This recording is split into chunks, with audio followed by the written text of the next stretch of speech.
This is an oral history interview on the campus of Oklahoma City University as part of the Uptown 23rd Oral History Project. Today is Wednesday, April 6, 2016.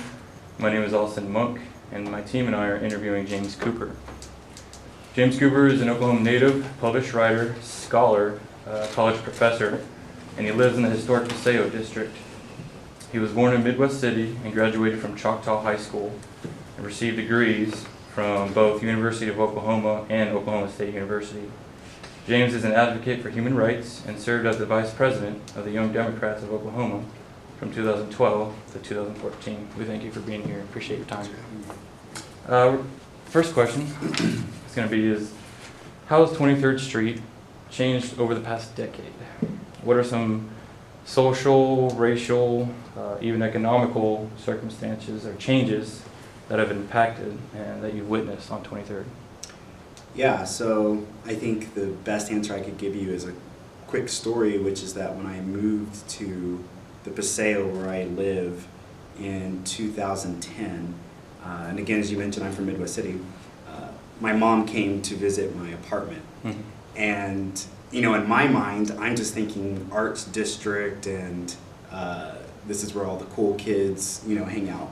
My mom, however, rarely leaves Midwest City, and so when she came over the day or two after I had moved in, she told me she was worried about where I had chosen to live, that there was something, that she had remembered how scary and gang-ridden and crime-ridden 23rd Street was as recently as, you know, the 90s, right?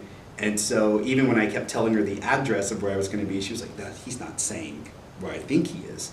So I would just say that it's changed a lot then, because, you know, now my mom, she comes over and we go have dinner over at, you know, Picasso's Cafe out on the patio, you know, staring out over the Paseo. So I think, you know, on the one hand, perceptions of the area have changed, and on the other hand, there's been literal change there. All right, yeah. The second question will be, living so close to 23rd Street, mm-hmm. What are some things that you personally noticed to be strengths and weaknesses of the society that make up 23rd Street and surrounding it? So, am I going to look at the rest of the class? Are we looking just at you for this? I have this habit of looking at everyone in the eye. That's a good characteristic right there. Yeah, so specifically the society on 23rd Street. For those of you who've been there, essentially between, I think for you to really understand 23rd Street, you cannot just think of it as the area right in front of OCU right here. And I think we also can't think of it as the area that separates Heritage Hall and Mesta Park from the Paseo. To really get the full sense, we have to think of 23rd Street as something that used to be a highway, right? That extended all the way down to Hera. And I grew up out Midwest City, but I went to Choctaw High School. So you should really think of this street as taking you all the way out of Oklahoma City, past I-35, into Spencer, which is a historically black town, rodeos, black rodeos and stuff, going into Choctaw, which, you know, rural suburban town, and then to Hera, which is, I wouldn't say suburban, but on the cusp of that, definitely mm-hmm. rural, you know, ranch homes and that sort of stuff. So 23rd Street takes you all the way out there. You can take 23rd Street straight out that way, and you can continue it, I think, as far as the lake or something out that way. So I think you have to keep that in mind first, that this was an old highway. Then the next question is, well, who's populating this highway? Like, who's living on either side of it? And so when you're talking about the strengths and weaknesses, I think the strengths are that you have Heritage Hills, right? This mansions, right, that oil money builds in the 1920s in a lot of respects. Beautiful homes, tree-lined streets, sidewalks. Then just north of that, is Mesta Park, which, you know, gabled rooftops, right, bungalow homes in a lot of ways. although you're going to get more bungalows across the street in Jefferson Park. And then the income of those who live in Mesta, it's not the upper that Heritage Hall is, but they're still doing well, right? But then scattered throughout Mesta Park, and by Mesta Park, what we're really talking about is from about Western Avenue and 23rd on down to Robinson and 23rd to about Northwest 17th Street when Heritage Hills begins. What's interesting to me about Mesta is it's a blend of families who are middle income, upper middle income, and a lot of renters. You know, I think one of the first times I ever went to Mesta Park was to hang out with some friends who were going to school at OCU, right? And just thinking, well, this is the neighborhood where the cool kids, you know, kind of hang out.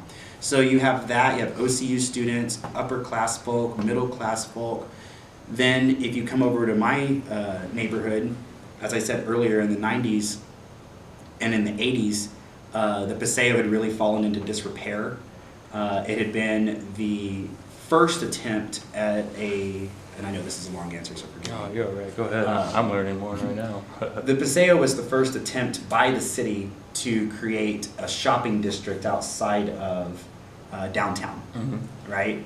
And with that, you would have had all the people living in Heritage Hills, Mesta Park, and then you would have, again, middle income folk living there in the Paseo. By the 60s, you should think of the Paseo in the same way we might think of the Haight-Ashbury in San Francisco, so lots of, you know, that sort of stuff. And that's what it was. It was the hippies and, you know, free love. There were gay bars, clubs really, there in the Paseo at the same time. And then by the 70s, the Paseo suffers the same fate that really downtown suffers. And people move out, it becomes really filled with heroin addicts in this sort of way. So the free love of LSD and pot becomes something much more harsh and much more dangerous. So in the 70s is the most drastic change that you saw? Across the whole city. And then that change that you see in the Paseo is, we'll just give you an example. My apartment, the guy who owns my apartment building, which is you know, a two-story, once upon a time, 8-plex, he bought that apartment in the 90s for $18,000, the whole building. I can tell you right now, I'm a poor middle school teacher, but if you put an apartment building up for sale for $18,000, I'm gonna find a way to make that money happen, right? I'm gonna find it, I'm gonna do it, because I know that years from now, right, you can't really go too much further down. So he bought it, and it was because crime was so bad over there. And so then what that means is when you're talking about 23rd Street, you're talking about a mix of upper income people, middle income people, low income people, people living in the Paseo in Jefferson who would have been addicted to and selling crack cocaine in the 80s and 90s, right? And I'm sure that'll kind of set you up for some of the revitalization questions later, because really the question becomes, well, what do you do then, right, as you go in and you try and make this place what it used to be? Well, then what happens to the people who are there who are, you know, maybe they have high school degrees, a lot of them don't have college degrees. How do we match the area with the people that live there? How do you do that? You know, I made a comment like this once to someone who was a big churchgoer and all this sort of stuff, really interested in seeing the area revitalized. And her question was not my question. Her question was, what do we do with them to get them out of the neighborhood? To which I was horrified. I was just like, that's not the goal. Shouldn't be the goal. All right. No, thank you. What are some plans, either currently active or proposed, if you know any, to help 23rd Street reach its potential for that to get it back to its heyday that you're talking about? Yeah, and I think, you know, Carrie would be someone who would know much more about that. I know, let's see, some specific things here. Whew. The big ones for me right now are watching businesses like the Tower Theater go in there and revitalize those buildings. Those are really the kind of big things I know about people like that going in. I know about other developers who are purchasing, you know, previously abandoned parts of 23rd Street to put in some business there. That's on that side of it. I'll just kind of leave it at that for now, because that's really the most I know about that. Oh, it's excellent, because my next question actually touches on that. Is we touched on gentrification in class briefly. What's your perspective on this social process? Is it good? Is it bad? Positive, negative? What are some drawbacks, etc.? I have some real drama to answer that question, Right. actually. I lived through this last year when I was running for city council. Remember, I suggested that we should not just think of 23rd Street as this, small area. We should go beyond. So when I was running for city council, I was out of town, and when I came back from Christmas break visiting some friends out in South Carolina, I learned that the guy I was running against, who's over this area, Ward 2 is the city council ward where OCU is, the Paseo, etc. Just outside of Ward 2 is the next ward, and that's where black people, were really pushed. Once upon a time, they were segregated, kept in on about Northeast 2nd Street, today Bricktown, right? They were kept in a specific ward? Kept in just a specific part of town, segregated. They could go work in downtown, but they couldn't shop there, they couldn't live there. And so what black folk end up doing have to do out of necessity, is create their own mini town over there where Bricktown is today, right? Deep Deuce specifically. So you have barbershops, hotels, restaurants, churches, schools, the foundations of community, right? That's what black people had to recreate because they were forbidden, right, from participating in that in the rest of the city. Well, so this is a good thing, and I promise this is to answer the gentrifications. I think this is hard. What black people did, I think, at that time is really something we should all be taking note of and thinking about as we revitalize our neighborhoods today. What they figured out was, if we have these businesses, dollar is going to circulate back around Deep Deuce many times, right? If I own a barbershop and my barbershop is doing well and I'm making money, then I can turn around and go buy groceries at the grocery store that my neighbor up the street might own. So now I'm giving money to him, his business is doing well, right? And then he can go out and he can go buy clothes from this woman's shop, right?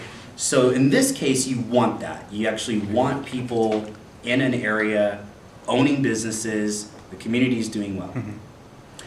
To go back to the city council moment last year, the guy I was running against, he was against the what's called a TIF district, which is tax incremental financing, where the city will give essentially a tax break to businesses that want to start up in a part of town, particularly a troubled part of town. So the council person on that side of town looks at Northeast 23rd Street. He's black, he knows the history, he knows that it all started over there on Northeast 2nd Street, but he knows that they just get pushed and pushed and pushed, right? And then after segregation really ends, black folk leave the northeast side, Northeast 2nd Street, and they want to move up, right, to the parts of town that signify success. And so they move up to 23rd and Martin Luther King, which at the time would have been predominantly houses owned by white people, right? There are hills over there, if you haven't had a chance to drive through, like Creston Hills at about 23rd and MLK. Really beautiful. But as the black people moved in, the white people moved out, and they went further north. That's just the truth in the history. It's white flight is what it's called. We have an opportunity on 23rd Street to invest right now through those TIF dollars in bringing businesses back to life over there. And in my model, we would make sure that we give small business loans to local businesses, right? As opposed to bringing Target and Starbucks, the big corporation. Those dollars that you spend at those places go back to home base, right? So Target's in Minnesota, that's where that money is mostly going to be going back. Some of it stays, but not a lot. If you shop at a local place, that money goes right back into the community, goes back into your schools, goes back into your roads, goes back into your bridges, goes back into your parks. You see, this is sort of this is the cycle we should hope for. That's what we have an opportunity to do. My opponent in the city council race did voice some legitimate concerns, and that's the gentrification. Well, what happens if you go in there and you bring in the Targets and you bring in these big box stores, right? And then as the property value rises in a place that's been pretty low, right? Well, now all of a sudden you're going to start pricing out the people who live in the houses surrounding those businesses. And that was my opponent's concern. And I share that concern, and that's why anytime you're going to try and revitalize a neighborhood, it has to start from the ground up. You have to bring in the people who live in that neighborhood. You have to ask them, what's your vision for this area? And then it becomes more about the imagination of that area more than it becomes about the gentrification of that area. Does that make sense? No, definitely. Sorry for such a long answer to that, No, but I that's think good. you kind of have to understand the different components there. It's a process with many parts. So Mhm. if you don't understand all the parts, then you don't understand the process fully. Yeah, absolutely. Definitely. In your opinion, how involved is Oklahoma City with inner city renovations as of now? I think the good news, in fact, I come here today with good news. One of my political science teachers told me in Oklahoma that because we're so religious, you should always bring people the good news. So here's the good news. The good news is that Oklahoma City is more invested in our city's vibrancy, its health, than the state is. And I think you're going to have to make that distinction going forward. The state, we're $1 billion in debt. I honestly just have very little kind things to say about the people running our state right now. The city, however, complete opposite. The city, I think, gets it. I honestly didn't even understand that until I started running for city council. You have people in the city who finally understand that you can't keep hoping that if you give tax breaks to giant oil companies, that'll create jobs and then we'll all be happy. What the city finally realizes, that's well and good. We want oil companies here, we have it in the ground, great. But we should also diversify our economy. We should have good paying jobs that aren't just related to the oil fields, because we know that oil prices are always in a state of flux, right? They're very market dependent. So what the city leaders figured out over the last, I'd say 20 years and really put into effect over the last 16 is we need to make sure we have, for instance, research jobs. Those are high-paying research jobs across 235, right? So again, if I have a good-paying job that's $100,000 a year, right, and I live in this city, where am I going to spend those dollars, right? But in the Paseo, but in the Plaza, in Midtown, in Bricktown, right? So I think our city gets it. They understand we need to diversify our economy so that we can strengthen our neighborhoods, so that families are strong, so that they feel safe and can shop a little. No, I like that answer. It's I think when people think of government, they automatically jump to the state level. They jump to the state level, but from what I hear from you, we got good people in good places as far as local government goes. And I say that as I'm a convert, by the way. I did not believe that a year and a half ago before I ran for office. In fact, I wasn't a fan of Mayor Cornett. I liked a lot of what he was doing. I thought he was representing us well nationally. In fact, I was super impressed by the face of our city that he was putting forward. But I'm a Democrat, so it's really hard for me to do that. And then I just kept listening to him and seeing what he was doing. I'm super proud that he's our mayor. If I may ask, you just said you were a Democrat. Do you know the political affiliation of Mayor Mayor Cornett's Republican. So that was why it was difficult for me to get behind that. It was also especially difficult for me to reach out to him and get some advice from him during the city council race, but he had run against my opponent before, so I was like, well, if anybody would know, right? And we just had, you find out at the city level, and this is what I would encourage everyone who watches this later, anyone in this room today, city politics are, in my opinion, way more fun than state and federal, because city politics, city council races, like, this is nonpartisan when you run for city council. So you have to go talk to Democrats, Republicans, and independents. So you have this wonderful opportunity to bring together a coalition of people, not around abortion and same-sex marriage and who gets a tax cut and those very contentious issues. Although I don't know how contentious when you look at the polls these days, but I've seen the numbers. But when you're talking city politics, you're talking sidewalks, you're talking parks, you're talking police, fire, you're talking the nitty-gritty. You're talking infrastructure, sewage, public transportation. you can bring together a coalition to talk around those issues much more easily, I believe, than you can, pro-life and pro-choice, right? It's easier for us to make an impact locally here than it is trying to state and federally. Let me give you, yesterday, 5% of people in Oklahoma County voted in an Oklahoma County election for our new county clerk. To explain how important the county clerk is, I don't know if you remember in Kentucky, last year after the same-sex marriage ruling, remember the woman who said, I'm not going to sign these because my religion tells me? Her position was county clerk. That's an elected position. So when I look at the results yesterday and I see that only 5% of the entire county, we're talking Edmond, Midwest City, Del City, county. When I see that, I just go, well, no wonder we're kind of in, the kind of state of disrepair that we can be. So thankfully, I think we have some leaders who are taking advantage of the scraps they have. All right, yeah, definitely. I am recently a new resident of Oklahoma. Welcome. So all this, living here and the class itself has been a tremendous opportunity for me to learn of just everything. And this, I learned more talking to you right now than I have the first 6 months of being here. So thank you. Wikipedia, I stole all of this from there. I kind of go along with politics. If you were mayor,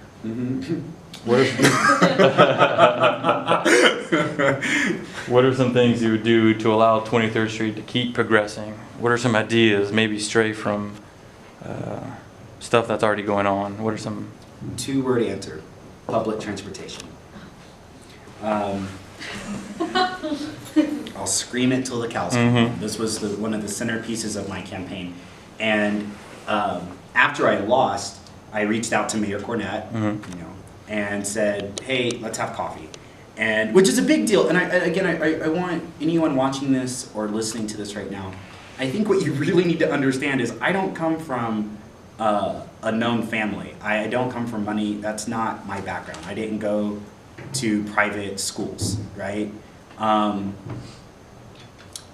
To then be able to be in a position where I just felt comfortable enough to turn to the mayor, and I would encourage everyone to think of your elected leaders in that way. Yes, they are important positions, but they're human. They are approachable. You have to keep this in mind. I had to. So I met with him and said, if I can ever be of any help with education or transportation, let me know. He told me, be careful what I wish for. And then he appointed me to our city's our transportation board. It's the Central Oklahoma Transportation and Parking Authority. It's a 4-year appointment. I'm the youngest person on there by about 20 years. I'm the only person of color on there. And as far as I know, I'm the only LGBT person on there too. So, boom, boom, boom, boom, boom. Here we are. Quota. I did it. Diversity. So it's like, look, Ma, I did it.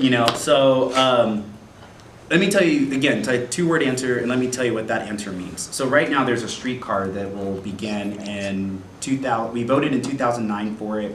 The streetcar is just gonna go downtown. It'll be up and running in 2 years.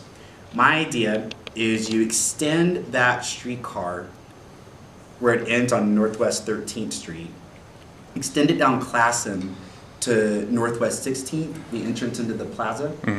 You snake it up 16th Street. Now you've just connected the Plaza District and all those businesses and all the people who live over there to downtown and its renaissance, and Midtown and its renaissance, and Bricktown and its renaissance. Now I can hop on a streetcar and move around. I don't have to be dependent on a car, which means in a state that has as high poverty rate and as low incomes as we have, this is continue that streetcar from 16th and Blackwelder all the way down Blackwelder through that neighborhood. So now, if I live on either side of Blackwelder, I can just walk to this streetcar, right? Hop on it, and I can take it downtown. I can take it to work as a server or banker, whatever it is I do. And then Blackwelder empties out where? Right here at the city's university. In fact, it's called Oklahoma City University. They made this easy for us. So now you've just connected all of us students and teachers here at OCU to the plaza, to Midtown, to Bricktown, to downtown. That's a game changer, right? That is a game changer. Game changer is not even, that is everything. And then you keep that streetcar now going down to 23rd Street. You take that streetcar and you take it all the way down to Chesapeake. Now you connected the Asian District, Penn Square Mall, Belle Isle, Classen Curve, and the workers at Chesapeake to everything. This is how easy this is. And before any of you out there start going, my God, that guy is handsome and smart. Too late.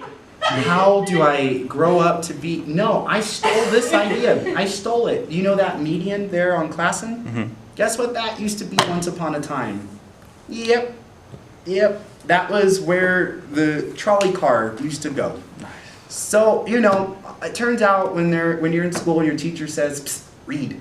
If you just do that, you'll find some really interesting things. And that's when I found out about that. And I was like, well, heck, let's just do that again. So when I was running for office, going over there and talking to people in the Asian district saying, I think we should have a streetcar here, they're like, we're way ahead of you. Of course we do. Thank God. Where have you been, right? So if you do that on 23rd Street where you have the streetcar connecting right there, you improve your bus system at the same time. We're already doing that right now, 23rd Street, since I've been on the COPPA board. We've expanded to 4 night service lines on the bus. Our buses run till midnight now. They've never done that before, so we have 4 of them that do that. If you have buses and streetcar right there, all of a sudden businesses are going to look at that permanent streetcar line and they're going to go, I want to build right there. There will always be eyeballs on my business right here.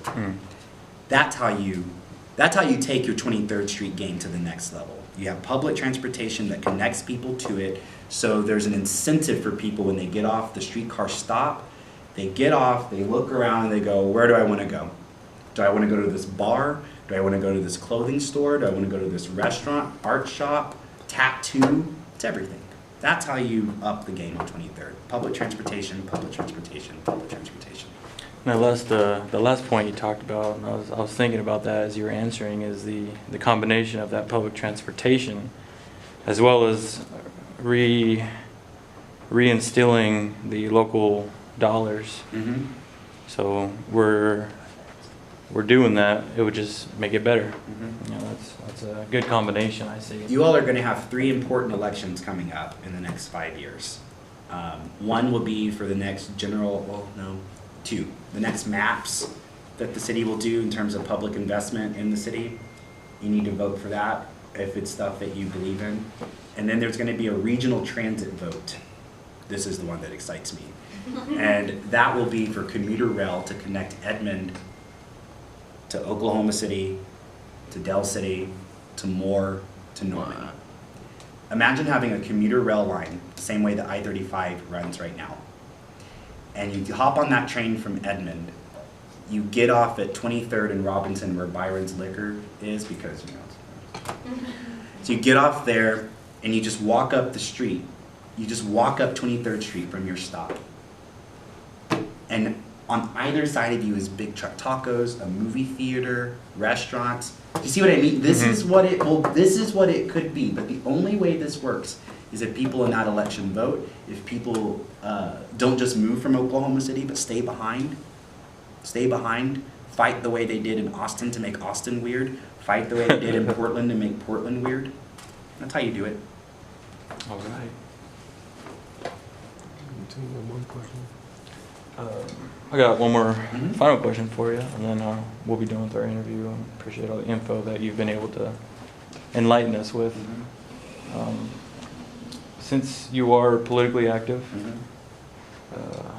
what role has the politics on 23rd, past, future, right now?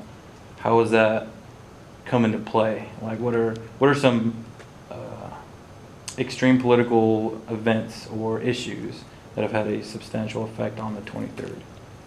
We'll go recently.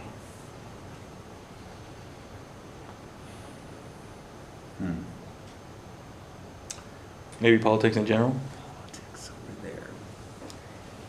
Man, I think one of the biggest things you could do to make 23rd Street better for all of us is to pass criminal justice reform. I know that might sound like, whoa, what are you talking about? But right now you have people who end up in prison for marijuana, nonviolent offenses, and then they get a felony on their record. And then they come back and they live in the Paseo, or Mesta Park, or Jefferson Park. Once you have a felony on your record, you can't work and get no jobs. Your employer will not hire you. Imagine what we would do if we made marijuana legal. Imagine what we would do if we, at the very least, made it a non-felony for people to have. All of a sudden, and this disproportionately affects Latinos and poor white people and black people, disproportionately the poor and people of color. If we took that burden off of them, where they're no longer felons, they can go get jobs, they can get student loans, they can get a skill, and then they can buy a house in that area. So it's not about pushing people away. It's about investing in them, giving them the skills to empower themselves so that they can participate in society, literally participate, right? Have a home, get a skill, get that paycheck. So they're not drawing the welfare and all the stuff that my conservative friends hate so much. I say, let's invest in them. Invest. So I think that's a political thing we could do. We could have criminal justice reform. It would go a long way. I'm seeing Mary Fallon actually be supportive of some of this stuff, not the marijuana legalization. It's pig's flying. And then I think you've got to, that'll take crime off the table in a lot of ways too, right? People who are selling the drugs are doing it because it's illegal. Spoiler alert. Take it off the table. So you got to address crime. People have to feel safe where they live and work. And if you can address crime, then I think you're going to start seeing more people want to move over here, more people want to hang out here with their family and their friends. That's the big one for me.